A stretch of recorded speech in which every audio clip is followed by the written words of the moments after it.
Olá, gente, esse é mais um Taca Pedra. E interessante que a gente fica estudando vários anos, tentando se capacitar cada vez mais para ter um conhecimento teológico relevante.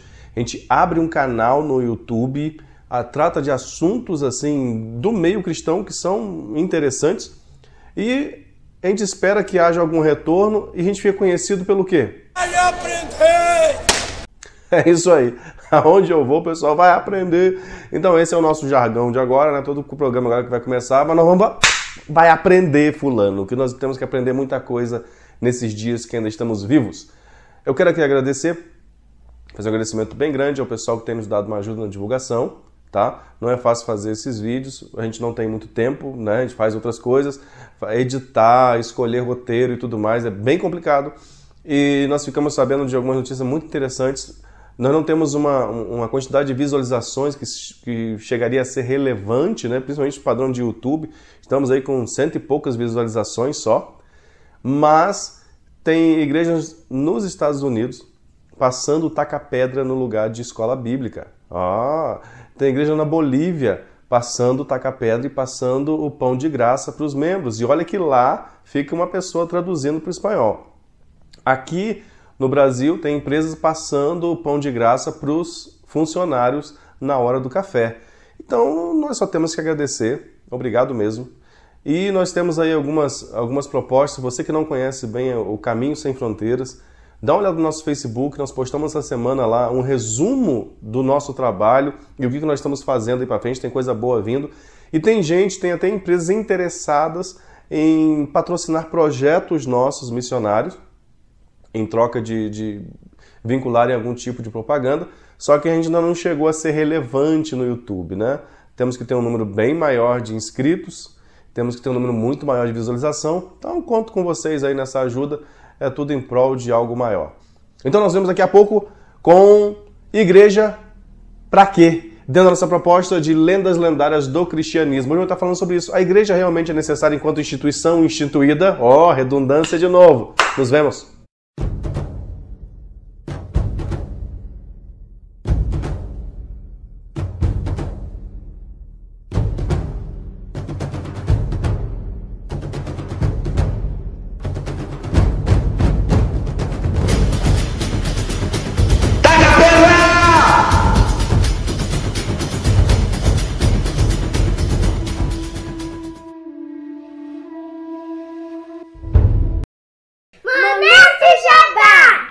O Momento Jabá é o nosso novo quadro de anúncios. Vamos estar falando aqui sobre eventos, cursos e produtos missionários que você pode estar adquirindo e participando. É isso aí, gente. Hoje vamos falar sobre um assunto muito importante, né? Relevante e urgente para nosso grupo cristão. Você está vendo que existe uma pequena mudança de layout, principalmente em mim, né? Eu estou com esse chapéuzinho aqui. Para quê? Para esquentar meu cocuruto. Eu estou extremamente gripado. Estou desanimado, com dor de cabeça, vontade de ficar deitado, mas eu tenho que fazer esse programa. Por quê? Porque eu dei minha palavra, né, que toda sexta-feira, então nós estamos lutando para que isso aconteça. Sobre o assunto que nós falamos no começo aqui, vocês viram, né, a chamada que é Igreja para quê? Agora, qual igreja? Hoje nós temos uma facilidade muito grande, você entra na internet e você vê uma facilidade muito grande de pessoas falando contra os desigrejados, despadronizados e outros ados que estão por aí, mas não há uma conclusão muito certa sobre o que é a igreja. Ele saiu de quê? Saiu da denominação. Foi para onde? Na minha época, né, lá atrás do meu avô, pastor, havia um entendimento até meio complicado, né? A pessoa saiu da igreja, foi para outra igreja, era um desviado. Né? O sujeito parou de vir na igreja, era um desviado. O sujeito não está tomando ceia, era um desviado. Era mais complexo. Hoje, graças a Deus, nós já avançamos bem no entendimento. Pelo menos eu fiz isso.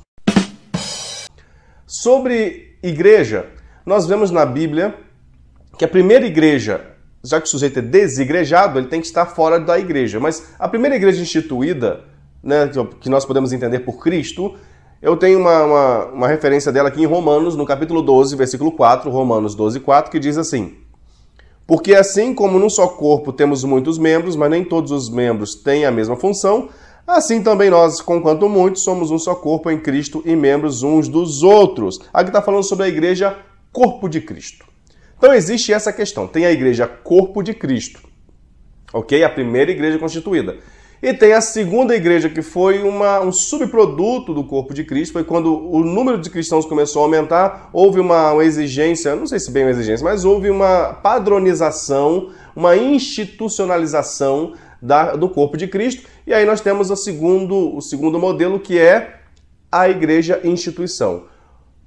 Normalmente se entende que o corpo de Cristo se reúne dentro da igreja instituição, mas vamos dar uma olhada bem se é assim que as coisas acontecem. Primeiro, o corpo de Cristo, a igreja corpo de Cristo, ela não tem um endereço. Por que ela não tem um endereço? Porque a igreja corpo de Cristo sou eu e você, são todos aqueles que são cristãos, que servem a Cristo, esses são o corpo de Cristo. Então não tem um endereço muito certo, porque se eu pegar o meu carro aqui e for para o centro da cidade, lá no centro da cidade eu posso dizer que está a igreja de Cristo, o corpo de Cristo, porque eu estou lá. Então ela não tem uma necessidade assim de um endereço. Uma outra coisa que a igreja corpo de Cristo não precisa, ela não precisa de um CNPJ. Na verdade, a igreja corpo de Cristo tem no máximo um CPF, né? Um RG, porque é o indivíduo. O corpo de Cristo é feito de indivíduos, certo? Dentro dessa questão que nós lemos aqui, sobre a proposta de estarmos juntos, nos reunindo, nós vemos que a igreja corpo de Cristo, ela foi juntada, ela foi estabelecida por causa de uma missão. A missão é única, que é o quê? Ide por todo mundo, pregar o evangelho a toda criatura. Esse é o objetivo do corpo de Cristo, pregar a palavra de Cristo. Havia uma hierarquia? Existe hierarquia no corpo de Cristo? Existe. Cristo está aqui em cima e abaixo estamos nós tentando organizar um pouco as coisas, mas Cristo é o cabeça e não tem outro. Essa é a organização da igreja corpo de Cristo. Ela tem uma missão, ide pregar o evangelho, ela tem um líder máximo, que é Cristo Jesus e os seus ensinamentos. Tudo tem que estar focado, pautado, baseado nos ensinamentos de Cristo, porque ele é o cabeça. E não necessariamente tem um endereço, embora possa vir a ter. Nós vamos nos encontrar todo sábado no lugar tal. Tá, o corpo de Cristo está ali, não tem nenhum problema. Tá? Em relação ao que nós lemos aqui, né, sobre assim também nós, conquanto muitos, somos um só corpo em Cristo e membros uns dos outros. Então, essa comunhão, o corpo de Cristo necessita de comunhão, e isso já vamos esbarrando em alguns problemas futuros, do que nós vamos falar aqui, mas ele não necessariamente precisa da estrutura. O corpo de Cristo não necessariamente precisa da estrutura. Vamos falar sobre a segunda parte, que é a igreja instituição. A igreja instituição, ela foi formada, ela foi fundada, priori, assim, de uma forma mais inicial, para organizar as coisas, para facilitar a vida daqueles que estavam querendo congregar. Né? Tem um endereço, tem os dias de culto, e aí começa a ter toda uma estrutura, tipo, a pessoa aceitou a Cristo, ele já vai para uma escola de batismo, ou então ele vai para o discipulado, ali depois ele vai subindo, vai fazendo isso, vai fazendo aquilo, já está tudo bem estruturado, já está tudo bem padronizado ali dentro. As pessoas obedecem uma hierarquia mais estabelecida, seja lá qual for a denominação, tem sempre uma hierarquia, às vezes é pastor, diáconos, presbíteros, ou pastor, bispo, tem vários. Tem várias colocações hierárquicas. Toda igreja e instituição tem uma hierarquia estabelecida pela instituição. Não que isso seja algo assim bíblico. Mas algum separou para apóstolo, algum separou... Sim, mas não disse aqui sobre quem fica acima de quem. Não vai pegar a ordem do versículo, do texto, lá e falar assim, os que foram sendo falados primeiro são os superiores. Não, o texto não está falando sobre isso, não. Então a igreja, a instituição, ela nasceu por causa disso. E ela existe, ela está aí. Ela não é má em si mesma, não é algo ruim, não é algo que saiu da visão de Deus, né? É uma organização de como se reunir, sem nenhum problema até aqui. A instituição, ela não é má em si mesma. Agora abaixo o movimento opressor das igrejas. Estou vendo essas questões, eu já tenho ouvido isso. Não, nem sempre está sendo assim, apesar de haver exceções. Mas então nós entendemos até esse momentinho aqui que existe a igreja corpo de Cristo, tá? Da qual todos os cristãos fazem parte, mas cristãos salvos, na igreja corpo de Cristo, só os salvos fazem parte. Na igreja instituição, joio e trigo andam juntos, tá? Não dá para você separar ali, não. Ali é um balaio de gato, ali entra tudo ali dentro, tá ali dentro. Por quê? Porque não dá para separar. Da igreja corpo de Cristo, Cristo conhece todos eles. Na igreja instituição, tá todo mundo ali dentro parecido, né? Não que Cristo não saiba, mas dentro da igreja instituição, Jesus sabe quem é a igreja corpo de Cristo, ok? Até aqui estamos andando bem? Vamos lá. Falando sobre cristianismo, o cristianismo tem um problema muito sério para aqueles que querem seguir a Deus sozinhos. Já começamos a falar sobre o princípio do cristianismo. O princípio do cristianismo é comunhão. Jesus tinha comunhão com o Pai e com o Espírito Santo. Ele sempre estava falando de uma e de outra, ele tinha essa comunhão. E quando ele coloca para nós os ditames, as bases que serão, onde vai ser fundamentado o cristianismo, tudo está no coletivo, tudo está falando de grupos. Quer um exemplo? Mateus 6, 9, diz assim: portanto, vós orareis assim, Pai nosso que estás nos céus. Acabei aqui. Portanto, vós orareis assim, Pai nosso, Pai de todos nós. Grupo, comunhão, comunidade, grupo cristão, grupo de servos do Senhor. Grupo, ok? Temos mais. Mateus 18, um pouquinho mais para frente, nós temos aqui em Mateus 18, versículo 20, que diz assim, Mateus 18, 20. Porque onde estiverem 2 ou 3 reunidos em meu nome, ali estou no meio dele. Não está falando que quando você está sozinho, você não tem Cristo no seu meio. Está falando aqui de ação, de atuação. Atuação enquanto igreja, enquanto reino, enquanto ide. Onde estiverem 2 ou 3, ele vai estar no meio. Ou seja, congregar-se, estar junto em comunhão. Princípio do cristianismo, ok? Mais alguns pontos. Vamos lá para frente, para Hebreus. Hebreus, capítulo 10, ok? Hebreus 10, versículo 25. Hebreus 10, 25. Diz assim, 10, 25. Não deixemos de congregar-nos, como é costume de alguns. Antes façamos admoestações, e tanto mais quando vedes que o dia se aproxima. Esse texto aqui é muito usado, às vezes, até no sistema opressor, né? Você não pode deixar de se congregar, você não pode deixar de vir na igreja, porque aqui na igreja é a ordem. Não, aqui está falando para você não deixar de estar junto na sua comunidade cristã. Não deixar de estar junto com outros cristãos. Por quê? Admoestações. Como é que você vai admoestar alguém? Admoestar o quê? É dar uma chamada visando um bom final, um bom proveito dessa chamada. E você também vai receber isso nessa comunidade. Então nós temos que estar em comunidade. Ah, não, eu sou crente, cristão do meu jeito, lá na minha casa, isolado, não falo com ninguém, eu sou seguindo a Jesus. É complicado isso, porque o cristão efetivo tem que estar junto. É bíblico estar junto. Tá? Junto. Eu estou falando que você tem que estar dentro de uma instituição? Não. Estou falando que o corpo de Cristo, ele tem que estar unido. Ele tem que estar com outras partes para assim desenvolver o seu potencial, a sua função, a sua ação. Assim funciona o cristianismo. Não tem como você... Essa é a proposta do cristianismo, gente. Você vai fugir da proposta do cristianismo? Não, porque agora nós somos os monges evangélicos que estamos isolados lá, cada um no seu... Não funciona. Não tem isso aqui, tá bom? Não tem isso aqui. Não dá para nós fazermos isso. Não. Bem, em cima dessas propostas que nós vimos do que é o cristianismo, nasceram duas novas propostas. A primeira nós já falamos, que é a igreja padronizada, né? Nós falamos mais ou menos o que o cristianismo espera, o que é a instituição. Então agora nós vamos estar falando sobre as duas novas, que não são tão novas, mas estão no mercado agora, né? Estão sendo faladas, questionadas. A primeira dela é a igreja despadronizada. O que é uma igreja despadronizada? É o sujeito que quer fazer parte do corpo de Cristo, mas ele não quer estar inserido numa organização oficial, ele não quer fazer uma carteira de membro, ele não quer passar ali, ter aquela ordem, aquela agenda, igual na igreja padronizada tem, culto todo domingo, culto terça, culto quinta, das 7h30 até as 9h. E não, ele não quer isso, até porque ele está um pouco cansado, desanimado do sistema religioso vigente. Então o que ele faz? Ele fica à parte disso, se reúne esporadicamente, né? O despadronizado esporadicamente, e assiste bastante material pela internet, que tem sido uma fonte, né, de pregações, e vai seguindo ali, se encontrando com irmãos de vez em quando, dando um telefonema, comunicando por e-mail, trocando informações, mas sem aquela obrigatoriedade de estar ali terça, quinta, de fazer isso, fazer aquilo em relação à instituição, ok? O outro e o último seria os desigrejados mesmo, que são aqueles que não fazem parte de grupo nenhum, estão andando aí como lobos solitários, né? E se reúnem quando lhe apetecem, não que eles repudiem tudo, mas eles não acreditam mais, né, os desigrejados têm essa bandeira, eles não acreditam mais no sistema, na instituição religiosa, né, a que está funcionando atualmente, são bem contra, alguns são bem radicais, são até antirreligiosos. Eles querem o Cristo, mas não querem fazer parte desse movimento.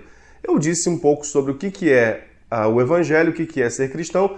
Vocês vão ter alguns problemas, é claro, porque o Evangelho obrigatoriamente te faz estar em grupo. Não tem como você ser um praticante do cristianismo sem estar envolvido com um grupo, com pessoas trabalhando na obra do Senhor.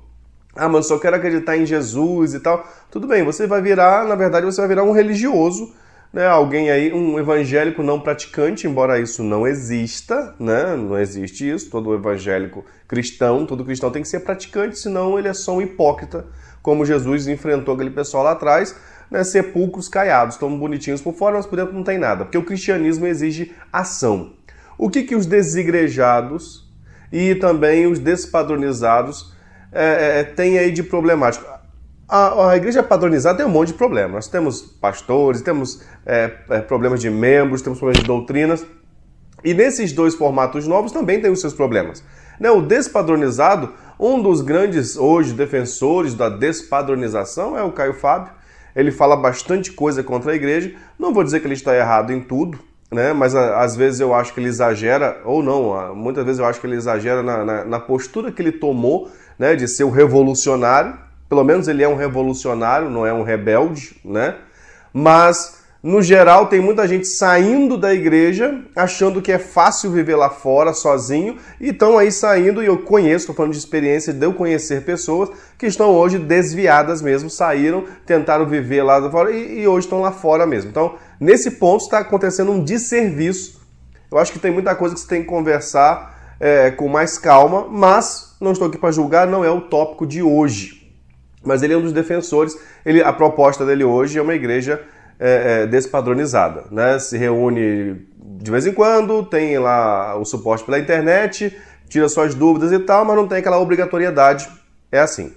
Já os desigrejados estão a par, às vezes eles entram nesse padrão dos despadronizados, né? Eles vão em algum evento, em alguma coisa, mas eles estão à parte. Eu digo para vocês que é muito complicado ser assim. É muito complicado ser assim. Vocês não vão ter uma vida, não estou falando de salvação, ok? Eu estou falando de vida frutífera em relação ao cristianismo. Você precisa ter os desafios que a comunidade cristã te traz. Você precisa daquele irmãozinho melhor que você para ser uma meta, você precisa daquele pior para ficar te enchendo a paciência, para você crescer, amadurecer. É claro que, gente, vamos ser bem sinceros, é o que eu falo desde o começo aqui. Você tem que ter noção do que você está fazendo. Ah, pastor, mas eu ofertava na igreja, lá descobri que o pastor investia tudo errado. Eu dava oferta de missões, ele gastava lá com outras coisas. Então para de dar dinheiro para esse cara. Para! Ué, você não é obrigado a fazer nada assim. O dinheiro é seu. Você quer dar para Deus? Então pesquise. Tá? Esse não é motivo para você sair por aí desembestado, revoltado com tudo. Ah, o cara lá era um mentiroso, era um adulto e tal. Sai fora! Nós já falamos no outro vídeo aqui, né, sobre isso. Mas não deixe isso te tirar do caminho, te tornar um desviado. Você está num período desigrejado? Ok, mantenha-se firme buscando a Deus, tá? Mantenha-se, porque eu vendo experiências de pessoas que estão nessa situação, a grande parte deles está frustrado, está perdido, está precisando de aconselhamento, não tem quem dê conselho direito, está precisando dessa relação, dessa comunhão tão boa que o verdadeiro cristianismo traz. O verdadeiro cristianismo traz. Essas pataquadas que tem por aí só traz tosqueira mesmo. Então pense bem. Tá? Você tá um desigrejado, tá conseguindo se reunir de vez em quando e tudo, eu vou falar para você parar? Não, melhor você fazer do que não fazer nada, do que você tá aí no mundão. Você tá conseguindo produzir, mas lembra do que eu falei, o que o cristão tem que fazer. O cristão tem que estar envolvido naquelas questões lá, tá? Quais questões que o cristianismo tem? Amor ao próximo, que é a prática do amor, evangelismo, você tem que evangelizar, perto e longe, você tem que evangelizar, você tem que ajudar missões, que isso é um projeto do cristão, se envolver com missões, tá? Você não pode ir lá para o Quênia, você pode ajudar alguém que está lá, isso é obrigação do cristão, tá? O cristão trabalha nisso. Você tem que estudar a Bíblia, você tem que debater a Bíblia, você tem que ter um momento de oração, você tem que ter vida de comunhão. Isso faz parte do pacote. Se você não consegue fazer parte disso... Essas são opções que eu disse aqui, os despadronizados e desigrejados, são opções dentro da igreja instituição. São boas opções? Eu não sei. Grande parte das pessoas que estão indo por esse caminho não estão gostando. O que eu posso fazer? Nada, só dar conselhos. Para a igreja instituição, tem 3 opções. A igreja padronizada, né, a mais comum, tem a igreja despadronizada, que são esses movimentos de agora, e tem os desigrejados mesmo, que está por aí. Os desigrejados são os mais problemáticos no sentido de que falta a eles, às vezes, a oportunidade de praticar o cristianismo. E o cristianismo sem prática não é cristianismo. Não me venha... Então você é só um religioso, cara. Você bate no peito e fala assim, eu sou desigrejado. Não é. Você é só um religioso, carocha. É só isso. Agora, essas 3 opções tem na igreja instituição. Agora, na igreja Corpo de Cristo só tem uma opção. Sabe qual é? Desviado. O desviado não é aquele cara que estava na igreja e saiu. O desviado é o sujeito que não está no caminho. Então, todo mundo que não está no caminho é um desviado. Ah, a opção para o corpo de Cristo tem? Tem. Não pertencer ao corpo de Cristo. Não tem outra. Quando nós falamos sobre essa realidade, né, o IBGE descobriu, né, levantou agora, que nesses últimos 10 anos, o número de desigrejados, de pessoas que estavam falando que eram religiosas, evangélicas, não praticantes, cresceu 750%. Sabe o que é isso? Em 10 anos, 750% de aumento. Olha que inflação no número de pessoas decepcionadas com a igreja, chateadas com a igreja, que não querem mais se envolver com a igreja. Por que é que está sendo gerado isso? Bem, eu peguei uma listinha aqui bem interessante, eu gosto muito de fazer essas listas, que fica mais prático, sobre o que aconteceu. Primeiro problema que aconteceu nesses 10 anos, grave. Primeiro, endeusamento de líderes. O pessoal está cansado dessas figuras de pastores superpoderosos. Estão cansados, não querem mais saber desses pastores superpoderosos, sabe? Eles querem pastores humanos, que sim, tenham unção, tenham poder, tenham palavra, mas que sejam humanos, sabe? Que se sentem ali, que aceitem que são falhos. Quem me tocar hoje vai ser curado. Quem me tocar hoje vai ser curado. Quem me tocar... Eu tô cheio da unção. Até meu suor vai curar hoje. Até meu suor vai curar hoje. Até meu suor. Se eu não puder te tocar, vou tocar com meu paletó. Se eu não puder te tocar, vou tocar com meu paletó. Porque uma vez eu toquei meu paletó num homem, Deus curou ele de câncer. Porque uma vez eu toquei meu paletó num homem, Deus curou ele de câncer. Uma criança surda de nascença, Deus curou. Tá vendo? Por causa dessas coisas e outras que o pessoal tá saindo fora. Outra questão, uma teologia egocêntrica. O que é uma teologia egocêntrica? É uma teologia que deveria estudar Deus, mas não estuda como é que Deus me serve. É o que está sendo passado aí, principalmente nesses últimos anos agora. Nesses últimos 5 anos, então, explodiu uma teologia egocêntrica. Tudo sou eu, é pra mim, é Deus se movendo pra mim, fazendo a minha vontade, e não é assim de jeito nenhum. Toda pessoa que for ungida com este óleo, ele vai receber o dom de adquirir riquezas, ele vai receber o poder de plantar, colher e desfrutar. Meu Deus e meu Pai, ele vai receber o poder de tomar a riqueza do ímpio. Meu Deus, quem for ungido com este óleo consagrado aqui na tenda de Abraão em Jerusalém, em Israel, ele vai experimentar o que é viver em lugares altos, o que é comer o melhor dessa terra e muito mais do que isso, meu Pai. Quem for ungido com este óleo, o óleo Jeová Jiré, ele vai receber o poder de dominar a cidade aonde ele mora. Outro, diluição divina. Você viu ali o que falou sobre a teologia egocêntrica? É você o superpoderoso? É você o cara que faz? Poxa, pelo amor de Deus, vamos estudar mais a Bíblia, vamos ser cristãos, tá? Você quer fundar uma seita, cara? Funde uma seita, mas fala assim, nós somos uma seita, pronto e acabou, tá? A outra questão é essa diluição divina. O que é uma diluição divina? É pegar Deus e transformar ele numa coisinha pequena. Você pode pegar Deus e botar na parede hoje, cara. Você imprensa ele. Exige seu direito, você pode exigir, você pode fazer com Deus, ele tem que fazer por você. Cobre seus direitos. Eu vi pastores falando isso. E quando você der uma ordem, a Bíblia está dizendo, de você dar uma ordem a um monte para ele se levantar e se atirar no mar, então você pode dar uma ordem para uma situação ser mudada, ser retirada da sua vida, ser transformada.